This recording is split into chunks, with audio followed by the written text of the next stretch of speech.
sa trial sa court.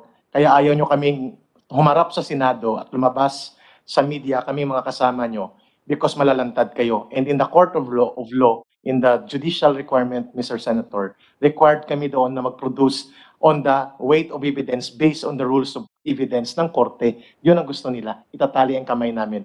Sa tanong ni Mr. Chair, Senate President, do we have enough knowledge of the things that we want to testify before the people in the Senate? Yes, we have. Depende po sa itatanong nyo at ibibigay yung panahon.